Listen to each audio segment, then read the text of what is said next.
historic time, and the position that she has is very important in terms of having a specific focus from this administration, because as we know, there's a lot of political issues, and other countries and people kind of look to the US government sometimes to help facilitate those, and that can be positive and it can be negative for our country. But to have someone who's Muslim herself, but is also outreaching on behalf of the United States, I think is very significant. And turning now to kind of a different angle of this is Simon, who's a branding expert and who's worked on advertising campaigns. And one thing that I find interesting is the consumer power of Muslim Americans, of Muslims around the world. And as companies are finding out that this group has specific tastes or specific kinds of products and specific kinds of advertising that works, then they're responding to it. And as we know, then religion and culture doesn't make as much difference when everyone is driving for more product sales, for more success. So I'd really like to hear from Simon about his experience and background. He's done work with governments on what's called country and nation branding, of what that has meant. How do you think the kind of work that you've done has really shown why it's important to pay attention to these communities? Thank you, Miriam. Wow, can you hear me all right at the back there? You can. It's so nice to be in a room where my name is one of the least complicated to pronounce. It's absolutely fantastic. I'm Australian, which is why I sound the way I do, but thank you for your time this evening. And also, Jordan and the Levantine Centre, thank you for inviting me to participate tonight. It's such a thrill to be here with Alesa and Farah and Miriam, so I really appreciate it. So, and as Miriam suggested, I'm going to just share a few thoughts from a marketer's point of view. I'm someone who's worked with big brands in different places around the world, and there's one thing I've discovered, which is that there are certain things that actually transcend cultural, even religious, political, and language barriers. One of them is music, and we see that used in media all around the world. Another, which is particularly relevant right now with the World Cup, is sport. The third one is business, to varying degrees. And what I want to talk about is what's different about the business world we're working in now, and what are the tools available to us so that we can actually forge these cultural bridges in new ways. Now, that said, I want to let you know that I'm very mindful that technology is rolled out in different ways in different regions around the world, whether it's Southeast Asia, whether it's Muslim communities in the Middle East or in the United States. So there's no sort of one rule fits all. But that said, there are 4 or 5 really powerful drivers right now that are transforming the way business is done and which will have an impact on US and Muslim community relations. The first one is globalization. Has everyone here heard of that term, globalization? Right, I think the simplest way to explain it is in 2008 we saw the financial meltdown around the world, and we saw the knock-on effect from what was happening in Wall Street, across the United States and around the world. We suddenly became very aware that we are intimately connected in the real world. In the online world, we see this with social networks. Suddenly you can communicate with somebody on the other side of the world almost instantaneously. So both online and offline, we are one big global community connected like never before. The second major trend is global connectivity. So we've talked about Facebook a little bit and social. Who here is on Facebook? Can I see? Wow. That's amazing. Who here is on Twitter? This is where I start to lose people. Who's here is on Foursquare? Blippy? Bubbly? No. All right. My point is this, is that social media, you know, Facebook and to a lesser extent Twitter began roughly 5 years ago. And it allowed us to reach out to other people on the other side of the world. But then Twitter allowed us to communicate with them in real time. So you and I, in different parts of the world, can be in direct communication instantaneously. And then even more recently, location-based services like Foursquare and soon Facebook allow you to check in where you are. So not only can you be reached on the other side of the world, you can be reached in real time specific to where you are. Very, very powerful tools. The third trend is global crises.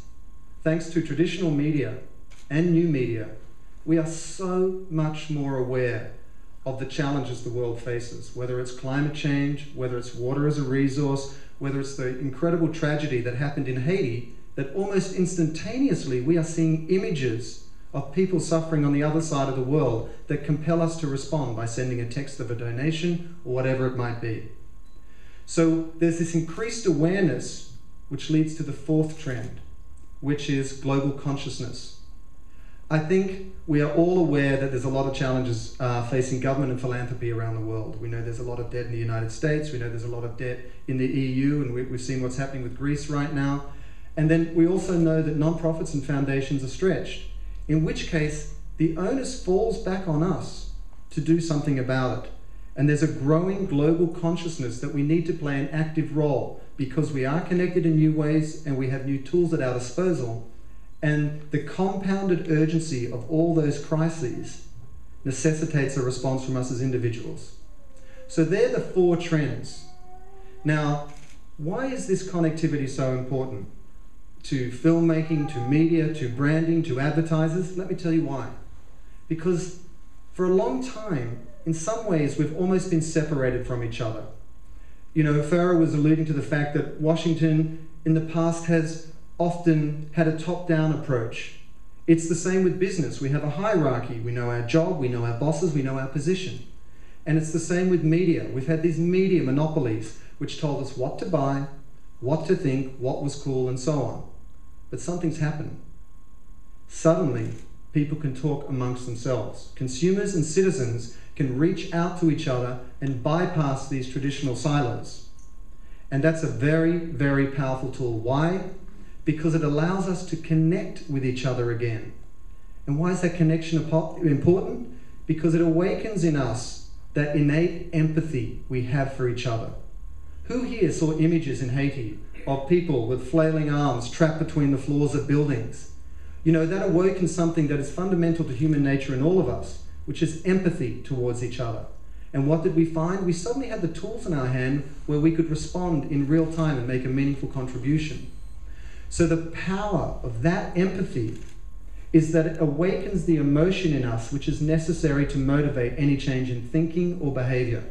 As a marketer, I'll tell you, whether you're selling running shoes for Nike or mobile phones for Motorola, you need to connect with someone emotionally. Emotion is the currency we trade in. So this connection facilitates empathy, which brings the emotion we need to the table. Now, that connection takes many forms, and there's 5 different major trends that are coming together that gives us tools that can transform US and Muslim community relations.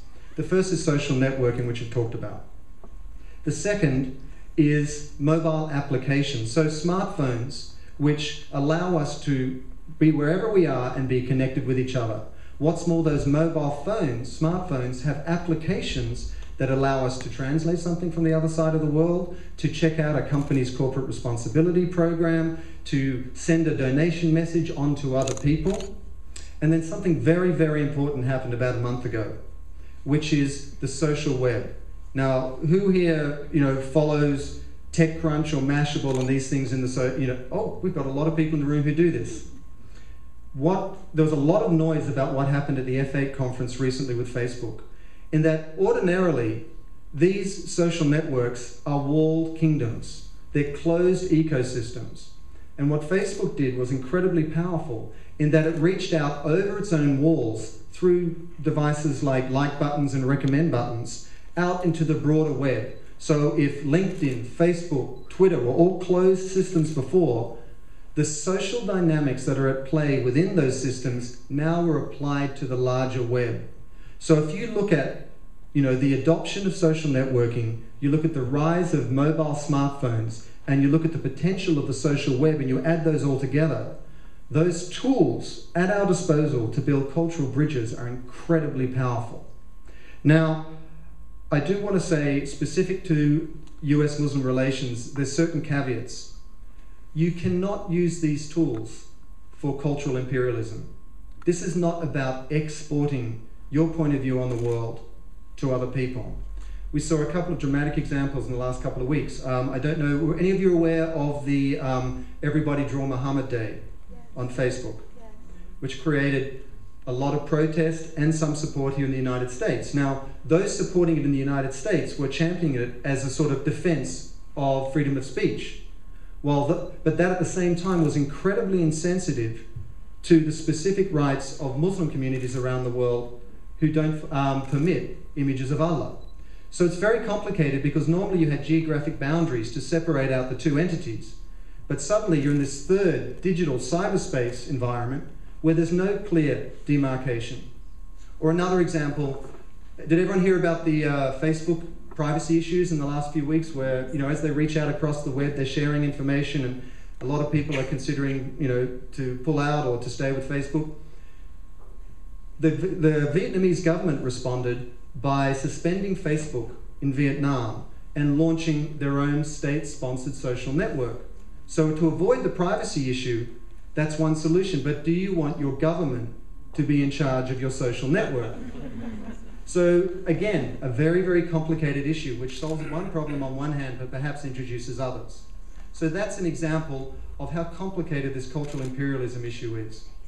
Instead of that, the approach we need is what I like to refer to as a global approach, which is a marriage of the word global and local. In that when you reach out to a region, as a brand, as a company, as a filmmaker, you need to reach out to them in a culturally specific way.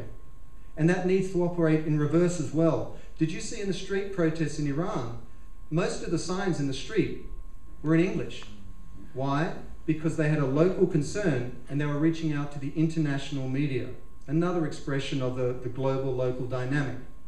So there's another consideration also with the Muslim communities around the world, is that you need to be regionally specific in terms of how technology is used. For example, in a lot of Muslim communities, they use internet cafes. While everyone in America may have a desktop computer, that's not true in Muslim communities around the world. In some communities, women don't have a right to have a mobile phone. Or in some communities, there's only one phone between every 3 or 4 women. So you have to do your outreach as a marketer, as a brand, as a government, specific to the technology plays that are relevant to that region. And then there's probably another dimension to that, which is Arabization, in that you cannot simply translate what is going on here and expect it to be seamlessly accepted in that new region. You need to translate it, but then you need to make it culturally specific, because as Farah was saying, the way that narratives are framed, the way that local custom informs how knowledge and communication is consumed, must be factored into that outreach. So the Arabization is another factor. And then finally, we do need those new partnerships. We cannot meet the scale of crises we face with the solutions we currently provide. We simply cannot. In which case, we need to look to new partnerships between government, philanthropy, and the private sector. Let me give you an example. If you want to do a literacy program for Qatar, you would need to bring in educational experts from a certain region, content creators from a certain region, technology experts from a certain region, translation perhaps from the Alexandria Library, bring in the Arabization process. These are all partnerships that involve government, philanthropy, non-profits, to bring about new solutions to address problems more effectively. So where do you start? With all of this in mind, as a marketer, as a brand, as a company, where do you start? The first place you start is by listening. And not by listening to what you want to hear, but to what you're being told. That example Farah gave was so powerful, because when that boy asked that question, rather than reach out to his parents to social networks, he wasn't asking about that specific question. He was telling you that there is a communication gap between his generation and his parents, and he doesn't feel safe and secure to reach out to them, and he hasn't come to terms or made sense of his Muslim identity. So you have to listen to what people are telling you, not what you want to hear. Secondly, you need to look to common ground, which is shared values, common interests, mutual respect. That doesn't mean you have to change, but you have to look to see yourself in the other person and find that common ground. And then finally, you have to really embrace this new connectivity for what it is. In a global community, we are now completely dependent on each other. We need to expand our definition of self-interest to include the greater good, because we are all directly affected by what happens everywhere around the world. Secondly, we need to recognize that connectivity awakens in us an empathy which gives us the emotion, which allows us to change the way we think about people and the way we behave towards other people. And then finally, we need to recognize these tools for what they are. We have never been in a better position to build a cultural bridge between the US and Muslim communities, because we have never been armed with more powerful tools. So we have to accept that as a personal responsibility on the part of each of us. And if we do that, and we work together to do that, and we share our message across these different platforms, there's absolutely nothing we can't achieve. Thanks.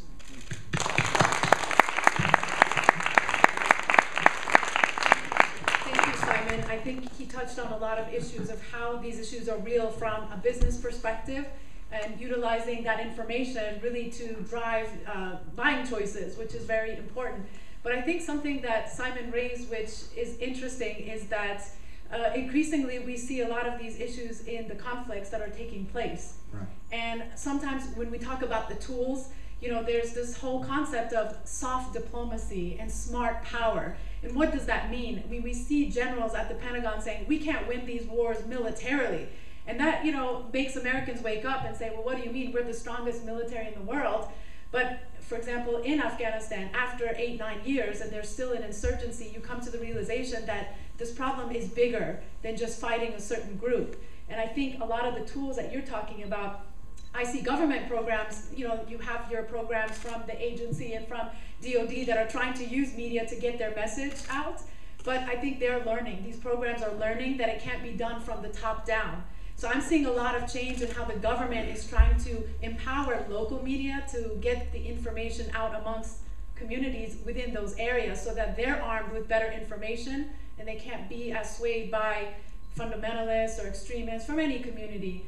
So there's that gap of information sharing. I think that's absolutely right. And you see this with the DOD. They're using education as one of their most powerful tools right now, rather than the word weapon, in the sense that if you educate people, in particular young women, women are the backbone of the family, which has an incredibly powerful knock-on effect to the community, which has a direct result in the saving capacity of those communities and also their relationships with men and the tolerance and understanding within that community, both within it and with other regions around the world. So what might seem unrelated is ultimately the most effective approach, and we're seeing that more and more with what the US State Department is doing.